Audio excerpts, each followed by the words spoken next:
Hey everyone! Today in this video we're going to talk about two real stories that I found on the website Reddit. If you liked this video, don't forget to like it and subscribe to this channel. 18 Sergeant Central. 19 Sergeant, check.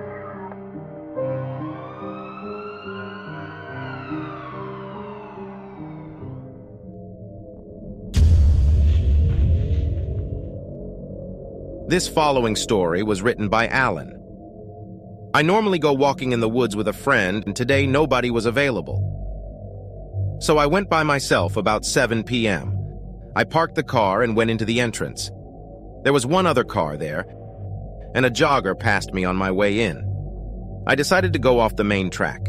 It's a wooded area, but can get back to the main track in 5 minutes if I want to. I was debating if I should continue on the smaller track straight following the main track or go down to the more wooded area where there is a pathway. So I'm standing there. I see a man in the distance in the main track walking towards the main entrance. He notices me and stops walking. He is staring at me now with a huge grin for about 20 seconds. He is in his 50s or 60s with an extremely creepy face. My guts drop. I'm thinking if I walk back onto the main track, he will be there if he stops staring and continues walking the main track. We will meet at a similar time and nobody else is here. I am thinking he will continue walking on and I will wait until he leaves and just go because I'm feeling super unsafe.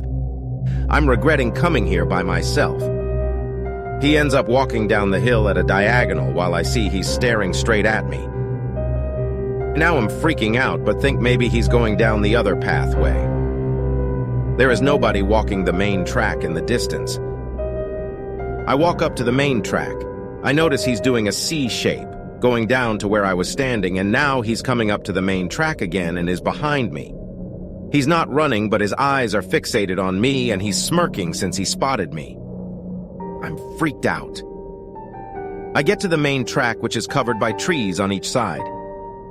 He's clearly following me, right? Why else would you go down and up like that exactly where I am walking up? He's about 6 meters from me. I'm getting ready to run to the entrance, which would take 5 minutes.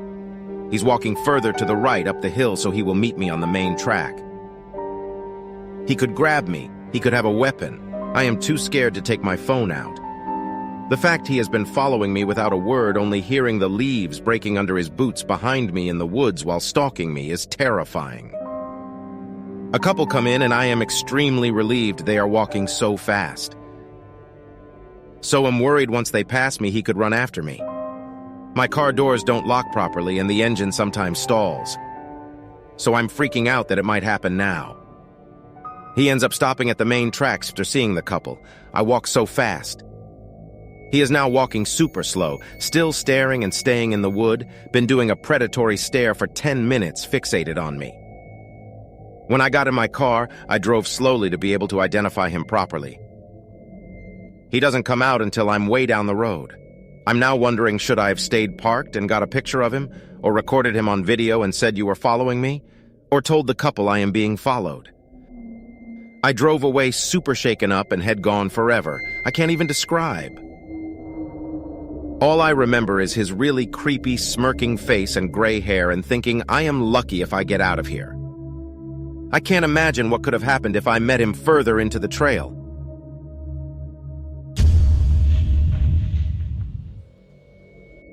This story was written by Amy. When I was in high school, I was around 15. It was the end of lunch break and I was hurrying to class. I was speed walking, so I didn't notice this other student who was running across the hallway, and they ended up running into me. I fell down on my lower back. The fall was pretty painful, so I went to the school nurse.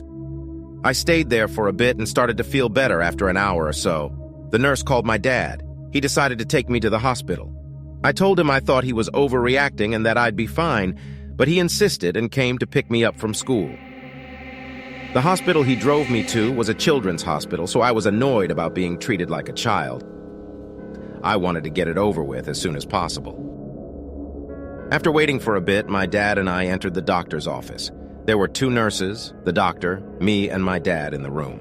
I don't remember the details very well. but I think they needed to inspect the area of impact to decide if I needed to do an X-ray scan or not. The doctor took me to a semi-closed-off part of the room for the inspection.